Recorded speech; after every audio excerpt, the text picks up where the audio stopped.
All right, so Hi. yeah, Julie and Len, feel free to introduce yourselves and yeah, we'll go ahead.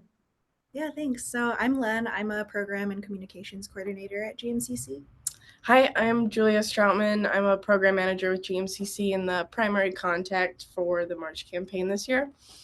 So we put together a presentation if you're ready for us to share the screen. Yep, go ahead. All right.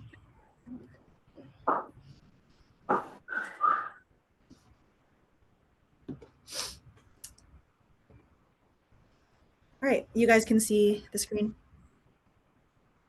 No, not yet. Oh.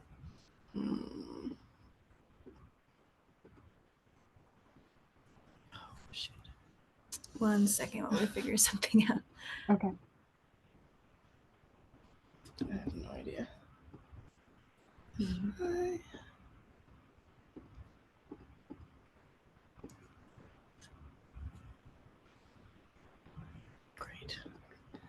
Oh no, okay. Sorry, having some technical difficulties.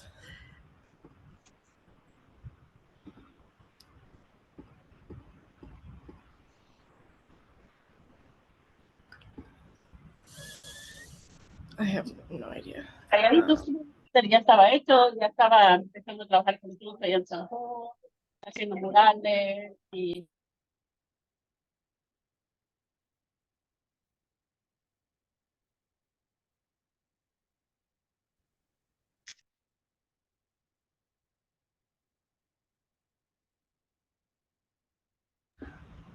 Sorry, Bree, do you mind if I just sent you the slides? I don't know what's going on here. Yeah, no, that's fine. So yeah, we will just take a minute to get the slides put up.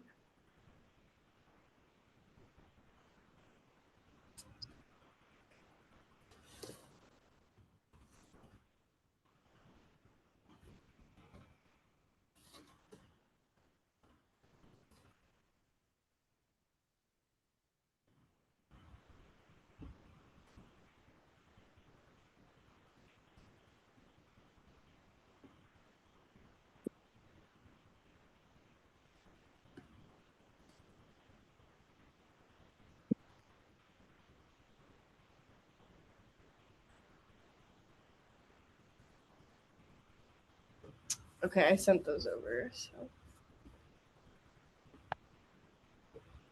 Okay.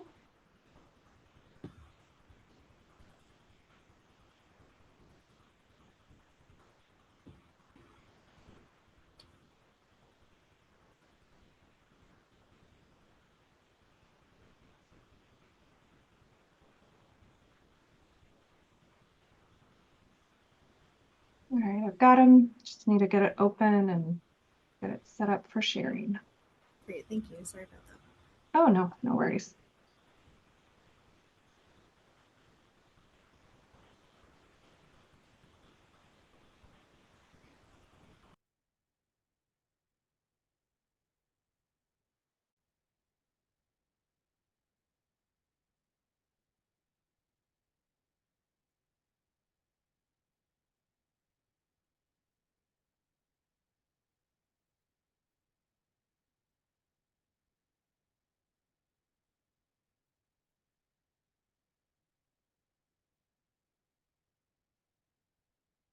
All right, I think we should be set. Okay, perfect. So yeah, this is the Minnesota Food Share March campaign, which is a program of GMCC. Sorry, we can move. Yep. Okay, there you go. So just a little bit about GMCC if you don't know our background. So we were founded as the Greater Minneapolis Council of Churches in 1905, but today we're a multicultural and interfaith nonprofit that serves the community in the areas of food, youth, and well-being. And a lot of our work is focused on the Lake Street area and the Phillips neighborhood in South Minneapolis, where our facility is located. But with our programs like the March campaign, we do work in the greater Twin Cities and statewide in Minnesota. You can go to the next slide. And just a little bit more about other programs besides the March campaign. We have a pop-up food distribution that happens in the spring and summer months of the year. We have a drop-in services, which happens every Friday, where we welcome in our unhoused neighbors for showers, hot meals, clothes, and hygiene products. We have Recovery Care, which is culturally specific for the Somali community, and Lake Street Youth Labs, which is our year-round and summer youth programming. So if you want to learn more about what GMCC does, you can go to our website. Next slide. Next yeah, slide. yeah. We're just going to start talking about the March campaign now. So the March campaign is the largest grassroots food and fund drive in Minnesota. It's been happening since 1982, where it began as a campaign that was done by congregations to restock food shelves in the Twin Cities. And because that first year was so successful and the need was just really evident, the March campaign became a statewide initiative just 1 year later, and it's now in its 43rd year in 2024. So in the month of March, the campaign brings together organizations, businesses, faith communities, and individuals to help stock and support over or nearly 300 food shelves across the state. So our past campaigns, this is just a snapshot of the results from those. So last year we had 272 food shelves participate. $11 million were raised by food shelves and 6 million pounds of food were collected. And in 2022, there were 265 food shelves who all raised over $9 million and over 5 million pounds of food. And we're not going to watch this video right now, but we did make a 2023 March campaign wrap-up video, which is on our website. So you can go to the next slide. So any organization that's a 501c3 or tax-exempt church or religious organization is eligible to participate in the campaign. The secondary requirement, of course, being that the organization engages in a community food or grocery distribution or operates an active food shelf or pantry. We don't have any requirements on how often you're open. It's just kind of a good faith that you operate, throughout the year pretty consistently. Go to the next slide. So throughout the entire month of March, we ask all participants to be tracking the amount of monetary donations and in-kind food and non-food donations that your organization receives, beginning on Monday, February 26th, and ending Monday, I believe it's Monday, maybe it's Friday, April 9th. Things that are eligible to include in reporting: any non-food donations, so hygiene products, baby items, whatnot that are distributed at your food shelf that are donated during the month. You're also eligible to count rescue or donated items from local retailers or restaurants. This does include any food rescue that you receive through a food bank like Second Harvest. So if you're regularly receiving large food rescue donations, those do count. Essentially anything that you're not purchasing for distribution at your food shelf is eligible to count towards your reporting throughout the month. You should count dollars donated to the food shelf that are going to be used to purchase anything distributed at the food shelf. You are not able to count any funding you receive that is used for general operating at your organization, or for things like maintenance, for new equipment, things like that. It's only for things that are distributed to your clients or participants throughout the month. You should be counting any dollars raised at events on behalf of your food shelf during the month. You are eligible to count any donations received by your food shelf past April 9th, but the event itself must end before April 9th. So if a local church has a food drive for your food shelf, but doesn't deliver those items to you until April 11th, you're still eligible to count those items as long as they were collected by the shelf prior to April 9th. The only other things you aren't eligible to include in reporting are, again, things that are purchased by your food bank, or anything received through a grant program like TFAP, or the MDA's local food assistance purchasing grant, anything like that. Next slide. We ask that food shelves and participating organizations report out twice during the campaign. One is at the mid-campaign report, Friday, March 15th. This is not a required reporting deadline, but it is encouraged just so we can be better keeping track of how the campaign is going for everybody. End of campaign reporting is required for your food shelf to receive a final allocation at the end of the campaign, which I'll explain in a second. That is due Friday, April 19th. Reports can be submitted online at our website at gmcc.org/MarchCampaignReporting, or you can call us directly via the March campaign line. Go to the next slide. So at the end of the campaign, based on the amount of donations that your food shelf receives, we have a calculation that allows us to divide the food fund up for participating organizations. Throughout the year, GMCC and the Minnesota Food Share March campaign group works to fundraise with private foundations, government agencies, and private donors to collect a food fund. Whatever we raise through that food fund is distributed to participating food shelves based on your performance during the March campaign for that year and your general stats.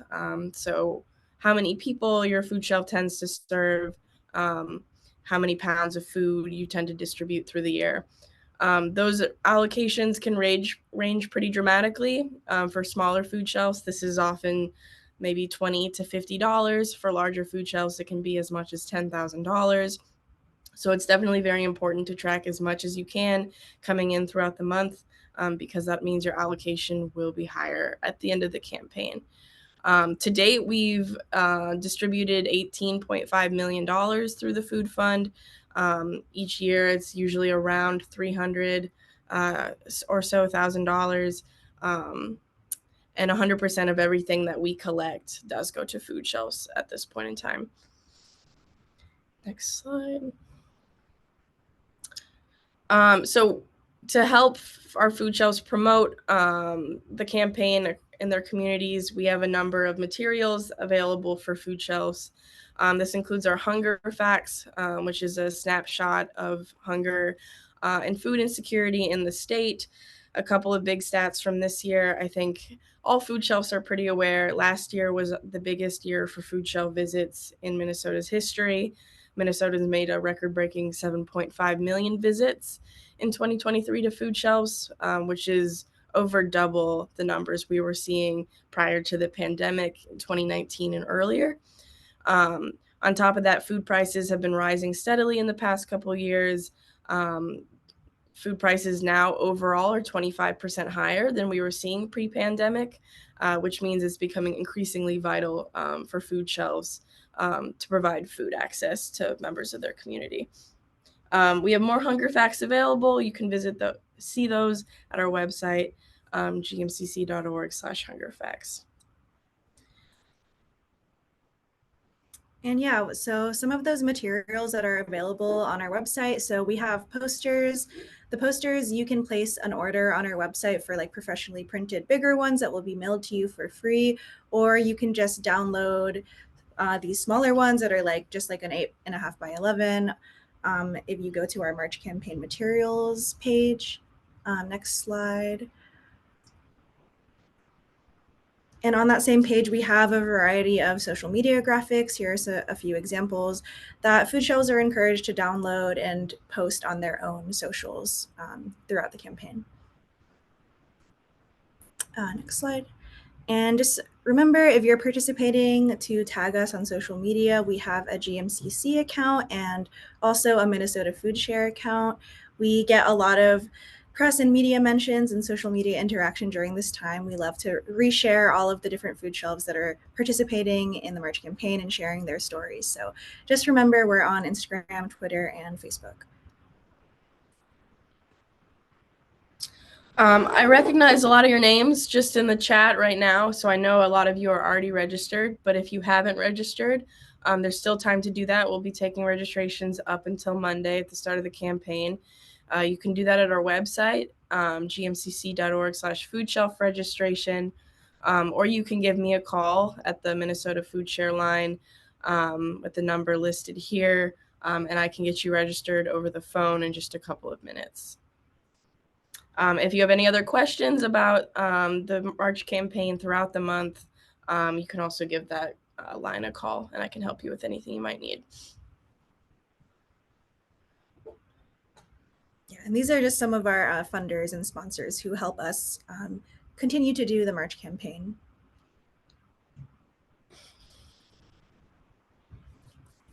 Yeah, any questions? We can check the chat too.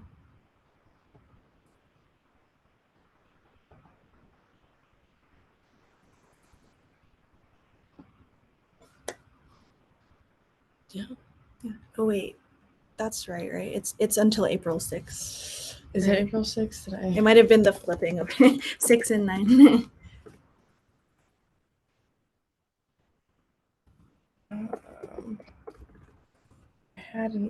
It is April 6th. I don't know where. Yeah, I think the flipping did get confused. That's correct. Yep, April 6th.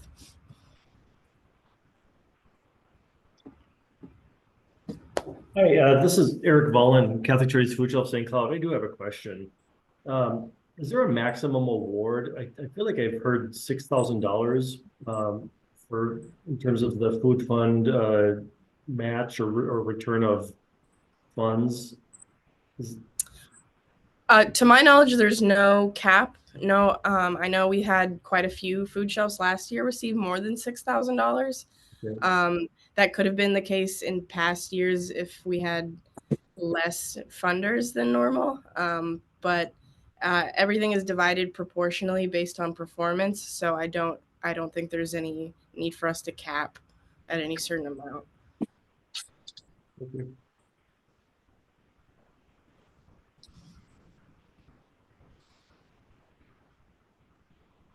Oh, someone's out there. Hi, everybody. Can you hear me? Yes. I have a question. So first, I want to say thank you for saying a little bit of the history, because I didn't know that it was started statewide as a push for churches to fill food shelves, not just churches that had food shelves, but am I understanding correctly that it was a more general campaign for all churches? Yeah, it was to kind of bolster, churches to stock their local pantries. Mm-hmm. Cool. Because one of the things that I want to do for us, we are a very small congregation, but our food shelf has grown a lot in the last 4 years. But I want to reach out to other congregations and, businesses or sports teams or book clubs or whatever, and ask them to coordinate their own food or fund drive on our behalf. And I'm wondering if you guys have stuff that we could send out to people already that are tips on how to do that, that aren't necessarily specific to specific food shelf, but without us creating, reinventing the wheel. Sure. I mean, as we mentioned, those social media and kind of poster printouts we have available. A lot of food shelves will use those. We have a couple that kind of suggest that cash donations are the best thing for food shelves to receive, just because that money goes further. That's one of the bigger tips we tend to tell food shelves, is to ask for money versus actual in-kind donations, because you guys can spend that money better than an individual person can. Otherwise, we don't have any specific, anything to share with donors, I believe. Create something though. Yeah, Len is our kind of primary social media and communications coordinator. If you guys ever need anything specific, you want them to put together something for your community specifically, we can absolutely do that as well. What name did you just say? Len, that's mine. I can drop my email in the chat. Okay. I'm wondering if there's anybody on this call from Veep. Because I think I've seen something on Veep's website and I'm wondering if they mind sharing.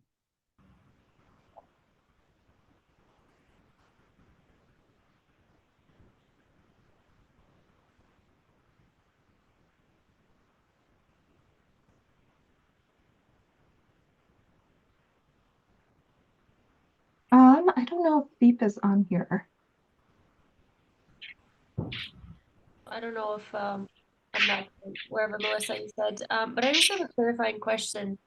When it comes to donations, we spend very, very little on actual food. We just a lot of the food that we get is donated to us from, whatever sources.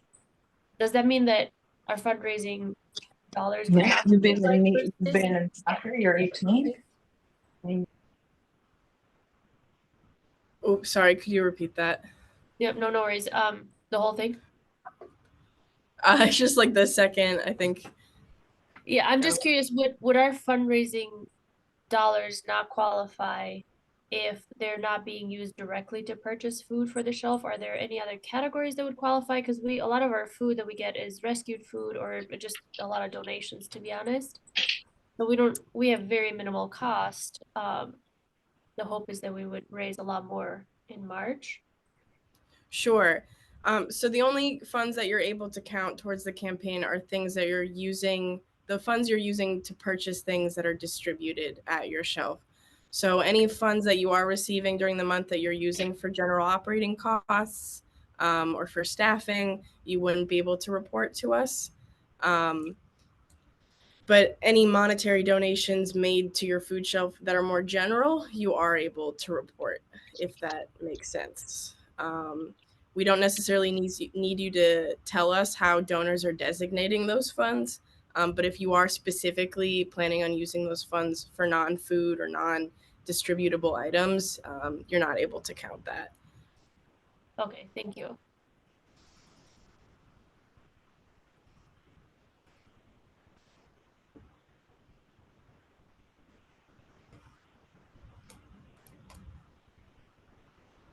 Julian, Len, there was a question in the chat just asking if you could define performance a little bit more. Yeah, when I say performance, it's just the amount that you collect during the month. So the end of year allocation is based off of how many people and how many pounds your food shelf distributes and serves, as well as the amount of funds that you're bringing in through the month. That's what I meant by performance.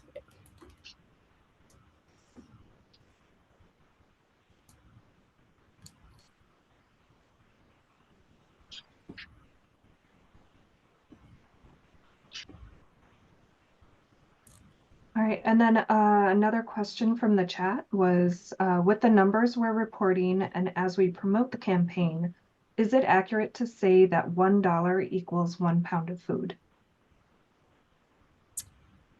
I might need some clarification on that. We ask participants to report both dollars and pounds to us. You'll be reporting both of those numbers.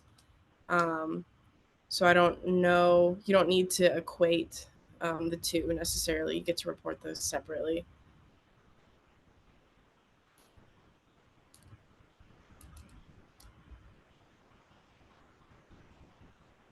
But for the sake of the calculation, yes. Pounds is not any more valuable to your calculation than money is, or vice versa.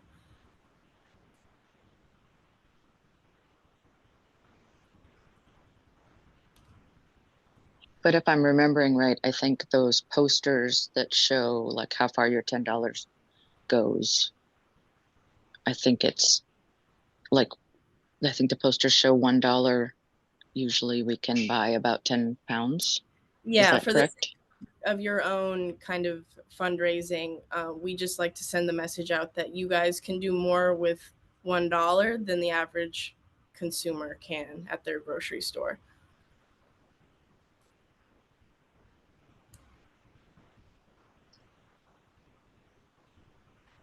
Hi, all. So I'm incredibly new here with the food shelf system.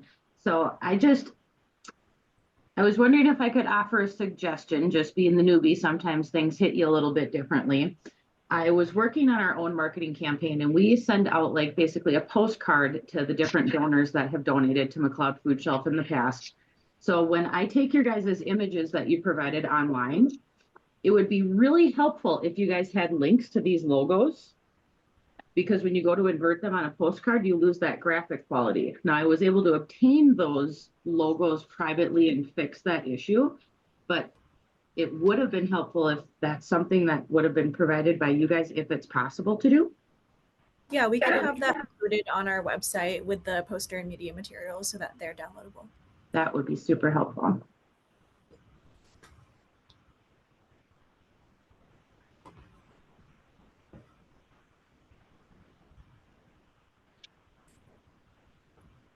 Another question from the chat. Do we need to report how our food fund dollars received are spent? Nope, not at all.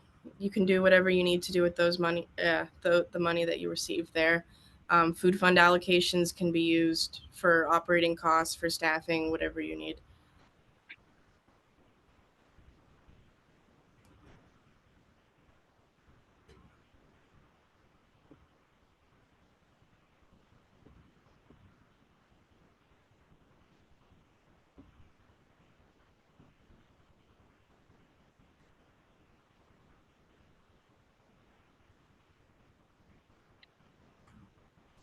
So just a comment from the chat. So that's a lot of collection data at the end. Could you maybe share some, I don't know, like examples, or like if you have an estimate of like, how long it takes to collect and report that data, and then also what you do with the data after the campaign has ended. Yeah, so that data is what we use to calculate food shelf participant allocations. So based on the amount of pounds and the amount of dollars you've raised, we use those numbers to calculate how much money we're able to distribute to your particular food shelf. We know it is a lot of data. A lot of food shelves, especially smaller food shelves, have reached out to us and let us know that the labor associated with keeping track of those numbers can be a lot. Unfortunately, we just haven't come up with a better system for being able to track that.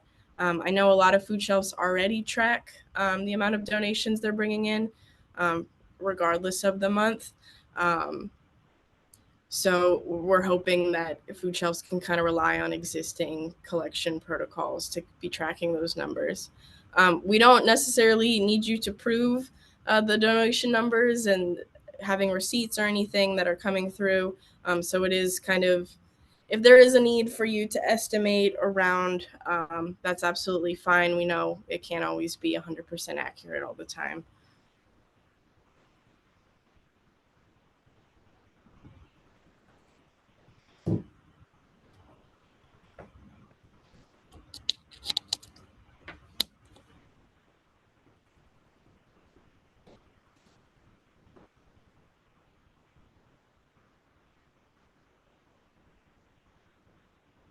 All right, last call, I guess, for questions or if more information is needed from Julia or Len.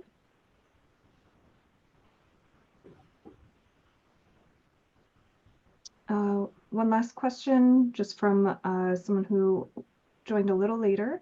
So this is only on donation, and Second Harvest Heartland will match funds to us. So no, this is actually a campaign through GMCC, Greater Minneapolis Congregation of Churches. And we'll be able to post the PowerPoint presentation that they shared today, and also the website for more information if you're interested. I see there's also a question about what are some ideas of how others are promoting the campaign. There are some like really great examples that I saw last year from social media. People do like kind of benefit concerts that fundraise for the campaign during March. People do like weekly themes, like this week we're doing produce, next week we're doing baby food, stuff like that.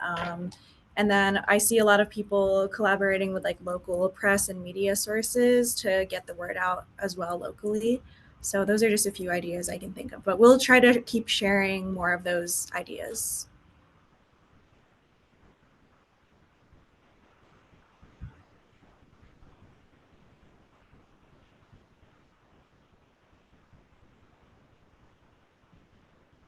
Yeah, and if people want to come off mute or just drop in the chat if they have other ways that they are promoting the campaign, or yeah, any tips or helpful things from from past campaigns they've participated in as well.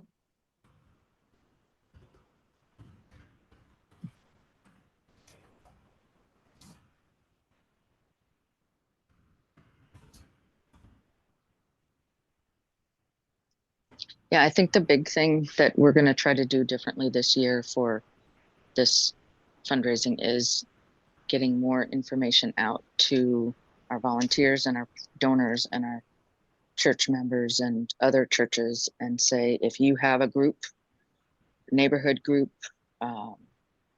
soccer team, your office,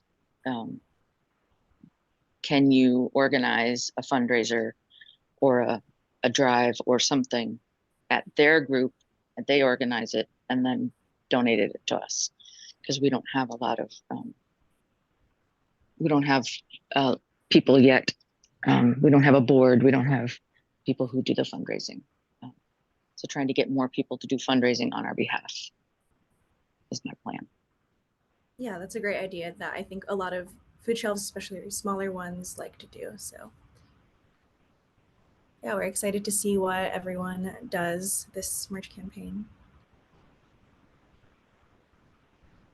So I can just add, last year we decided to do team competitions. So we had, like banks and churches would form a team, and then they would compete as to who donated the most food or most dollars or whatever. And that seemed to go over really well. And everyone kind of liked to one up each other at the end there. They tried to beat each other at the end. So it was a nice way to get groups involved.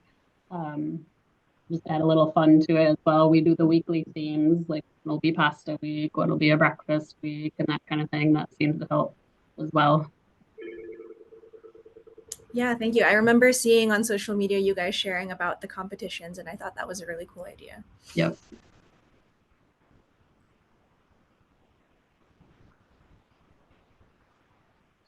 I'm sorry, who was that just talked about the competitions?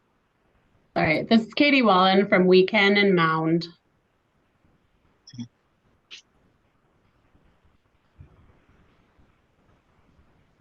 Thanks. Yep. Yeah, and it looks like Eric from Catholic Charities St. Cloud shared that they do a one-day food and fun drive that falls within the campaign dates. And so he did post a link there if you want to learn more about that.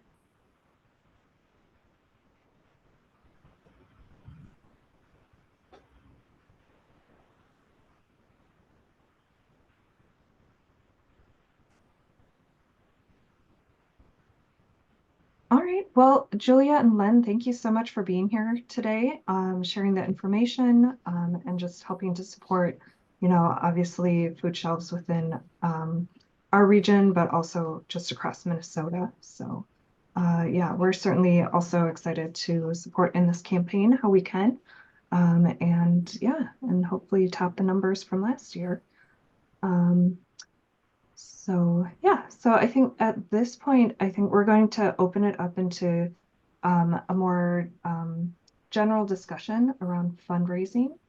So I just wanted to start with a quick poll. And so this is just a poll just asking about different types of fundraising campaigns your organization has either run or participated in. So yeah, so we'll just have this open for like about a minute. These are just kind of general ones. So on here I have, the Minnesota Food Share March campaign.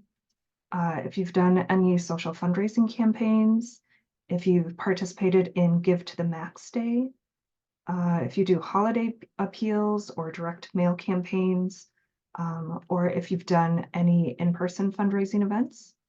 And then, of course, there's always the other category, just to cover anything that maybe is more specific and not listed here.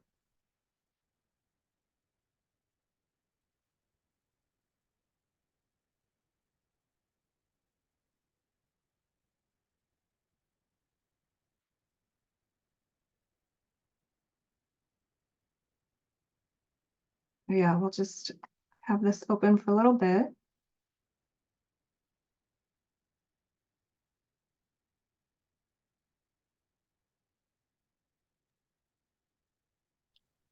I'm curious on if other smaller food shelves have done Give to the Max and like how much work is involved in getting on that list and how you've used it.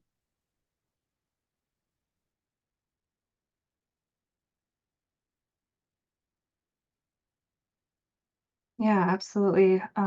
Yeah, I put together a couple of slides just kind of going over some of these different campaign types and stuff. And so, yeah, I'd be happy to also share a little bit more information about that. I've run a few campaigns on there for other organizations that I've worked for.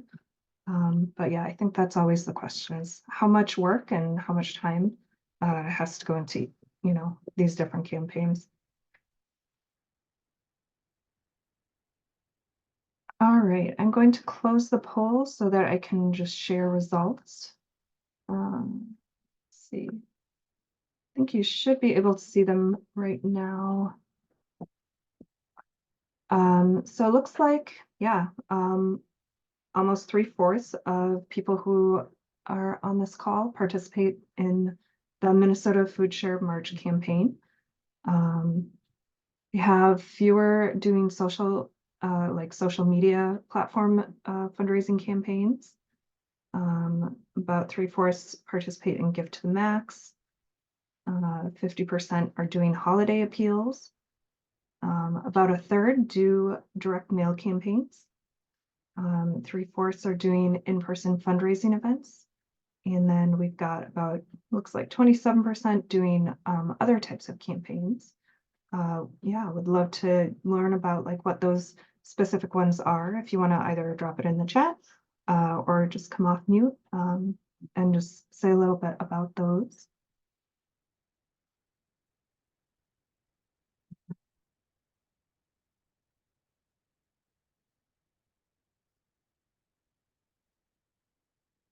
All right, no takers yet, but if you get a chance to drop it in the chat, that would be great.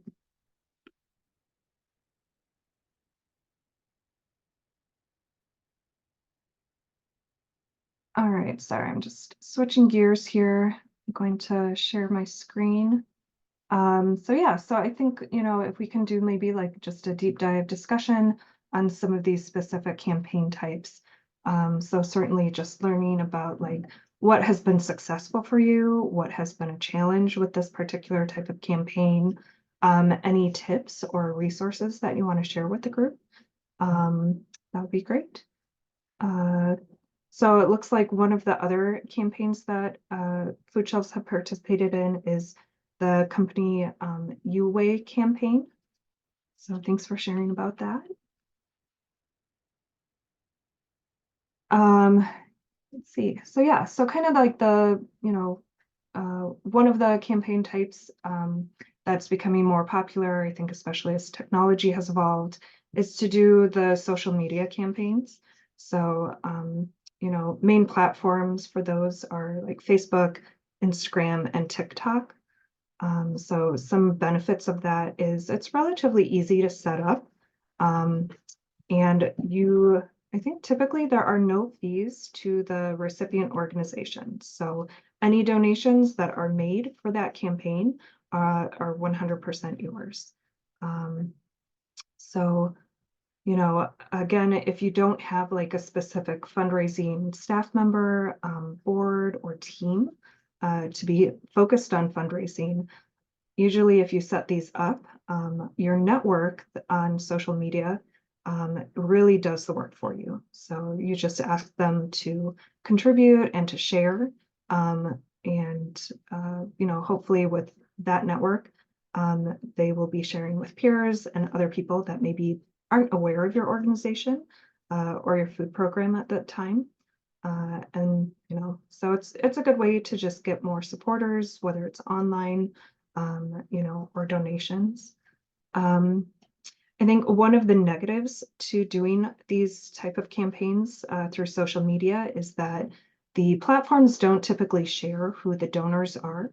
So you're not really building, you know, that donor kind of bank and getting, you know, whether it's their email address or mailing address for future campaigns. This is really kind of like a one-time donation thing, and you're not really sure how many people have donated or like where they're located. So, but yeah, any thoughts about doing you know, these types of campaigns on social media? Anything that has worked well for you, or anything that maybe just didn't go well, and you felt like, you know, things either could have changed, or you wish you had known something before you started one?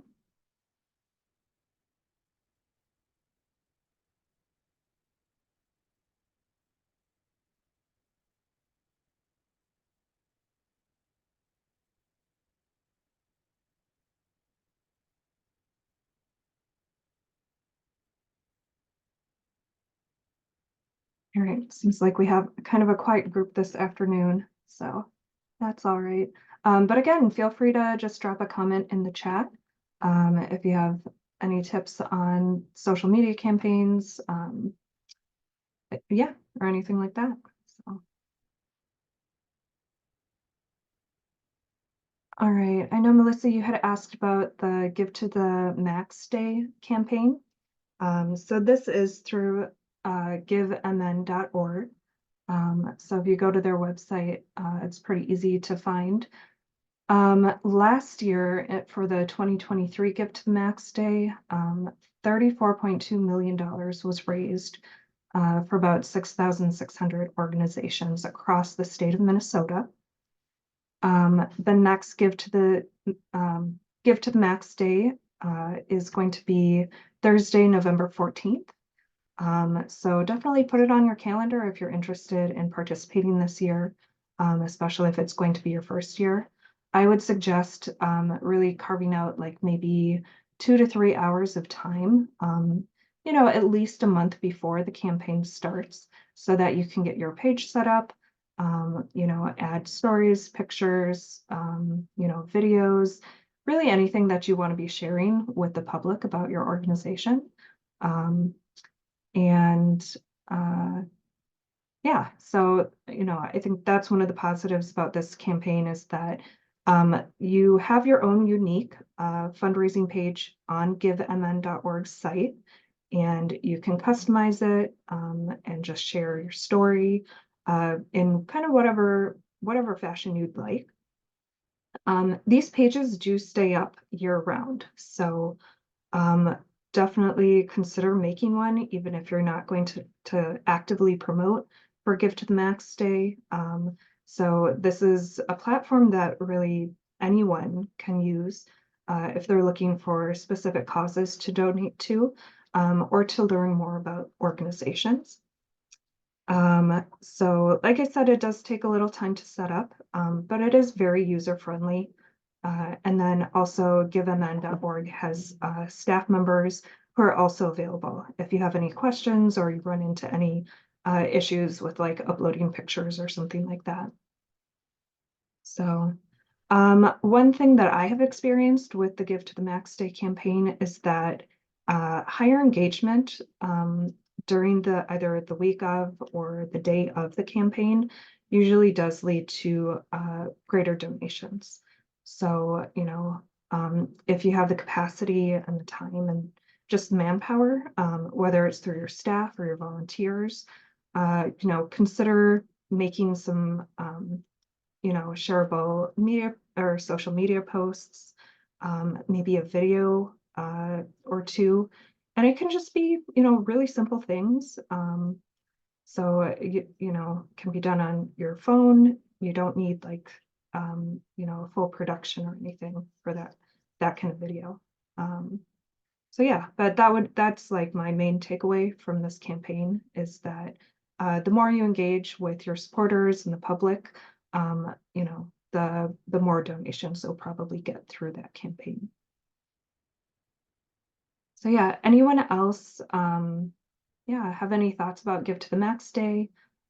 If they found it like particularly successful, or if they ran into any issues with it?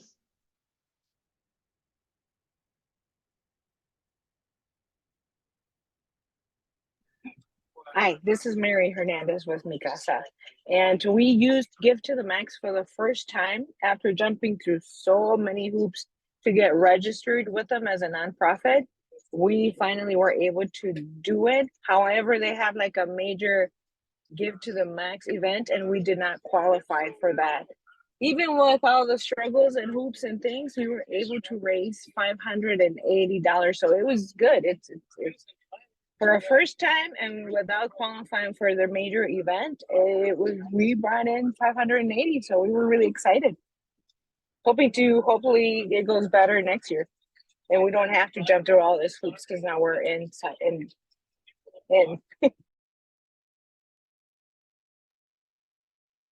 Great. Yeah, no, glad to hear that it was successful.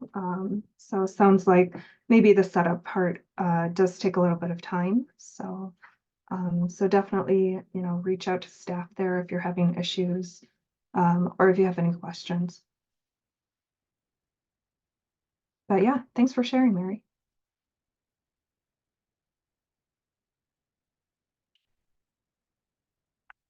All right. I did see that a good number of you do either direct mail campaigns or holiday appeals. So yeah, just wondering if people have things to share that has helped them organize those. I do know that they do take some time.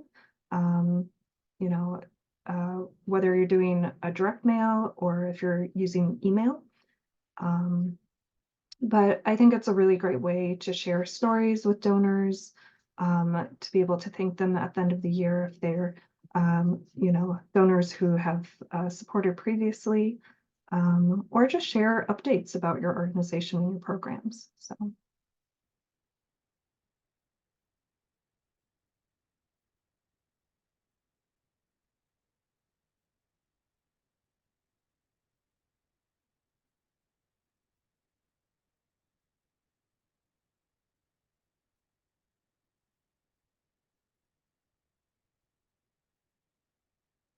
All right. Yeah, I guess we'll just kind of go into the in-person fundraising events. So, you know, whether whether it's like a specific food drive or like a 5K event or, you know, a fancy dinner, something like that. You know, certainly it's a great way of, I think, bringing in additional supporters and raising more awareness about your organization or your food program. Let's see. So yeah, so, you know, positives about it would be that it really can be open to everyone. And hopefully, you know, like just through advertising it and asking people to share about the event, it really just gets more information out to people who maybe weren't aware of your organization before.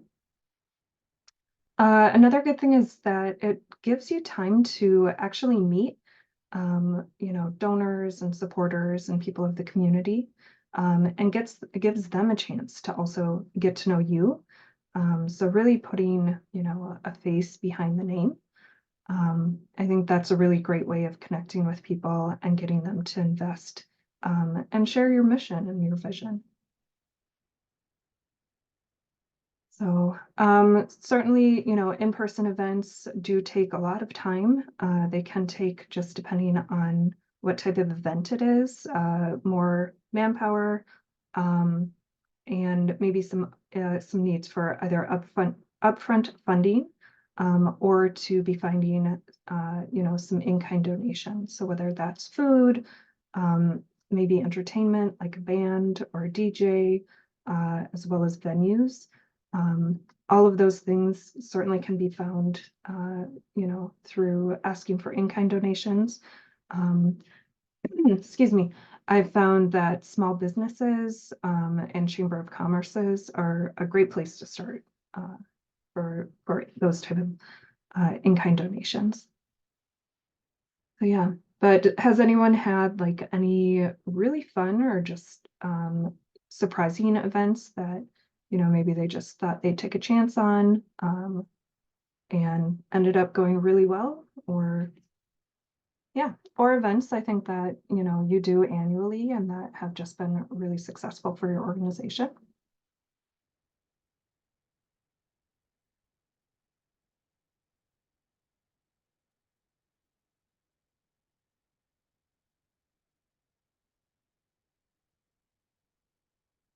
I feel like I'm talking a lot today, but maybe I'm the only person who's not trying to multitask.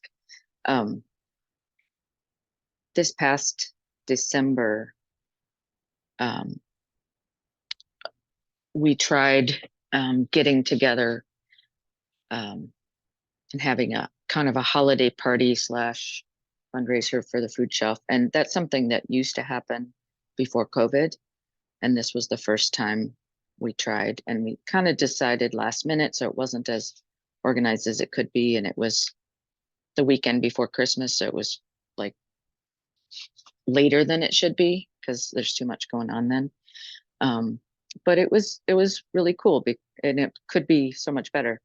I reached out to some of the local businesses in South Minneapolis that we have connections to, and a lot of them gave some kind of gift certificate or an item that we could, and then we just kind of decided to do a impromptu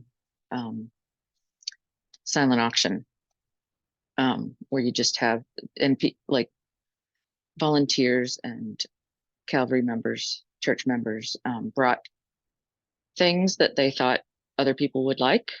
A little bit white elephant, but some really nice stuff too. And then people just went around and wrote down their amount. It wasn't like super organized. So at the end, you know, people had to, we trusted people to come and pay what they said they were going to pay. It wasn't like a big thing that a lot of people do. But it was really nice. It was good. I mean, it was time for our church to come together like that. So it was a dual purpose thing, but I think it could be fun with volunteers too. If you have, as a way to thank volunteers, but also get them to bring friends to come to the fundraiser. Yeah, that sounds great. And I really like the fact that you just kind of threw together a silent auction, you know, last minute. I think it just shows that, yeah, you can be flexible with these, and you don't have to have everything planned out to like the last minute of the schedule, that they can still just be kind of, yeah, just using the resources that you get along the way. So yeah, I'm glad to hear that it was successful. And yeah, it certainly is a little bit of a shift, going, you know, from pandemic era into post-pandemic, and starting to get back to some more of these in-person events. So, Katie from WeCan shared that they've had success with putting testimonials from clients in with their appeals and other fundraisers. So yeah, if you have some really good relationships and strong trust between clients, and they're interested or, you know, willing to share their stories, I think that is always just a great way to show people the impact of their work or impact of their donations and the impact of your work. So yeah, so thanks for sharing that tip, Katie. I was going to share just a resource too with everyone. We haven't done events, and we're kind of new to fundraising, but I just read a book the other day. It's called The Little Book of Gold, Fundraising for Small and Very Small Nonprofits, that I found just a good resource. It talked about kind of like 3 phases to fundraising, and one of them was events, and the author suggests a breakfast, and he gives the reasons why. But Yeah, I just thought I'd throw it out there for as a resource for you guys if anyone wants to read it. I thought it was valuable, the information that I got there. Right. Thank you, Bianca, for sharing that. So yeah, I dropped the name of the book in the chat. I'm sure you can find it at local bookstores or online. But yeah, I think yeah, finding just more of those resources that just help you either figure out some of your fundraising plans or just help with generating ideas is just, as always, really useful. So yeah, and Bianca, that was actually a really good segue into like the next section. I'll just kind of breeze through this. Again, this PowerPoint presentation will be available on Agency Zone after today. So these are just some fundraising resources that are upcoming. So candid.org does have like an intro to fundraising planning. So that'll be next Tuesday at 1 p.m. This is a free online training, so you just register through, I believe it's candid.org, but the link is in there, and I will also drop that in the chat. So, let's see, Minnesota Council of Nonprofits, they also have a lot of fundraising resources, both on their website and then also in trainings. So they have on Tuesday, March 5th, a beginner grant seeking like online class. So again, just like talking about fundraising plans and the basics of you know, how to get started. They also do a lot of grant writing workshops. So the next one is a beginner grant writing workshop on Wednesday, March 27th. And then they do an annual fundraising conference. So this year's is going to be Wednesday, July 24th at the Heritage Center in Brooklyn Center. So certainly take a look at those resources if you get a chance. We are at time, but yeah, Mary, I see you have your hand up. I'm wondering, are these resources with the Minnesota Non-Council free? Because we don't have a membership with them. Yes, I believe some of them are free. You do have to register. But yeah, definitely more information would be in the individual event link. So all right, well, we are Thank you. at time. And yes, Erin will post yeah, the resource for the Tuesday candid.org. And then let me see if I can get back to that and just post it. But yeah, so yeah, thank you for joining today. Hopefully this was helpful and you got some more resources. Let me just grab that link. But yeah, so thanks for being here.